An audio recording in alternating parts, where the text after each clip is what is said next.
大家好，我是阿光。为什么饭店里面的冬瓜排骨汤这么好喝呢？其实做法也非常的简单。今天有时间，我就把详细的方法分享给大家，让大家在家里面做出来的排骨汤没有腥味，而且汤鲜味美。做排骨汤，我们一定要挑选这种新鲜的排骨，有条件的一定要挑选这种赖排。因为这种排骨肉比较多，也是小朋友们特别喜欢吃的。大家都知道排骨的营养非常的丰富，如果处理不好的话，排骨的营养很容易流失。接下来我们来处理一下，往排骨里面加入1大勺的食盐，接着再加入多一点的清水，然后用手抓拌一下。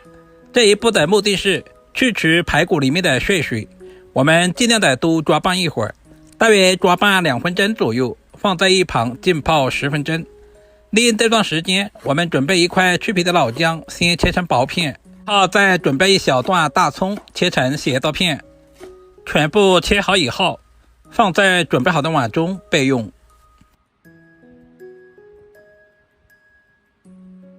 时间差不多了，现在的排骨也泡出了很多的血水，这些血水也是腥味的重要来源。我们把排骨稍微的清洗一下，然后放在干净的碗中。接下来我们再加入1大勺的普通面粉，因为排骨的表面还有很多的杂质，而面粉有很强的吸附性，像视频中这样抓拌2分钟左右，抓至有一些粘手就差不多了。接着往碗中加入大量的清水，我们要把排骨清洗一下，充分的把排骨表面的一些面粉全部淘洗干净。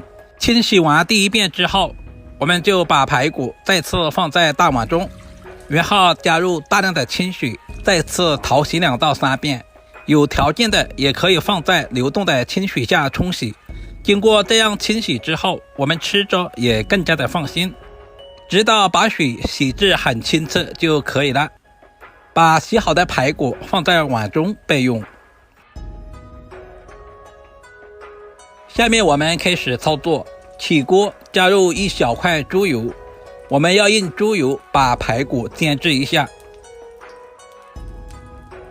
猪油炒至融化以后，我们再下入控干水分的排骨，开小火煸炒，我们要把排骨表面的水分炒干，这个过程大约在1分钟左右，炒至排骨的表面微微发黄，翻炒成视频中这样就差不多了。这一步的目的是去除排骨里面的腥味。接下来往锅中加入多一点的开水，然后把切好的姜片和大葱也放在里面。姜葱有去腥增香的作用，这里我们千万不要加料酒，因为煎制过后的排骨基本上没什么腥味，如果加了料酒味道很冲，那样就不好吃了。我们把锅中的浮木全部捞出来，然后靠上锅盖，开小火大约焖煮20分钟左右。接下来我们再准备1小块冬瓜，现在的冬瓜也非常的便宜，我们这边才5毛1斤。用刀把冬瓜的外皮全部削下来，因为冬瓜的外皮比较硬。接下来我们就把瓜瓤全部切掉，因为瓜瓤放在汤里面的话会影响口感。然后再切成1公分左右的小长条，接着再切成1公分左右的小方块。冬瓜的水分特别重，我们稍微的切大一些，把切好的冬瓜放在提前准备好的碗中。接着我们再加入多一点的清水，把冬瓜清洗一下，去除表面的一些灰尘和杂质。清洗完之后，我们就捞出来，放在准备好的碗中备用。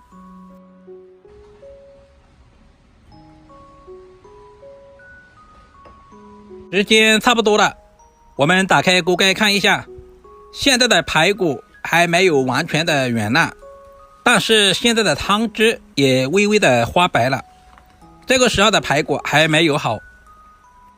不管是炖什么汤，我们最好是准备一个砂锅，我们把所有的排骨汤放在砂锅里面，因为砂锅受热更均匀，所以煲出来的汤味道更加的鲜美。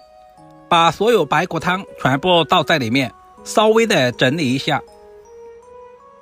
开大火把汤汁烧开以后，然后靠上锅盖，再次焖煮20分钟左右。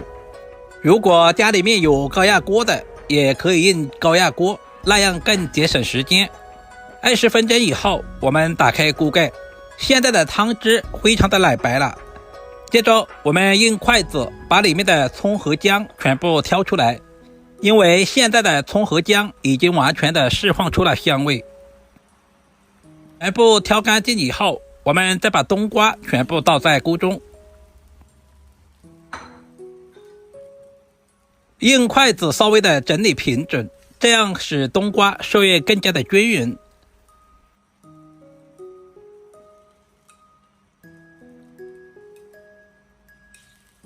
接着靠上锅盖，再次焖煮10分钟左右。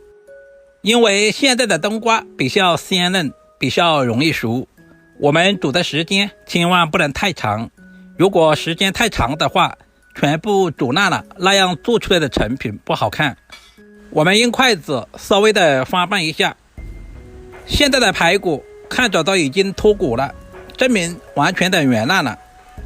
冬瓜也能用筷子轻松的插入，证明现在的冬瓜已经完全的熟透了。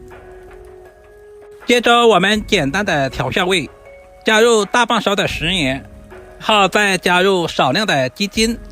如果喜欢吃味精的，我们可以加入少许的味精，然后再加入少量的胡椒粉去腥增香，稍微的翻拌一下，使所有的调味料完全化开。亲爱的朋友们，视频都看到这里啦，见您花菜的小薯点个赞再走呗。您的每一个点赞留言都是我前进最大的动力，非常感谢您一直以来的支持与鼓励。有条件的加入少量的枸杞和葱花，增加香味，同时搭配颜色，一道营养又美味的冬瓜排骨汤就这样做好了，是不是非常的简单？如果你也喜欢，就赶紧收藏起来，做给自己的家人尝试一下。稍微总结一下，排骨一定要稍微炒一下，把表面的水分炒干，炒至微微发黄，这样做出来的排骨汤才没有腥味。如果今天的视频对您有一点点帮助，就麻烦点赞、收藏、留言并转发出去。好了，今天的视频就简单的分享到这里啦，我们下个视频再见吧。感谢您耐心的观看。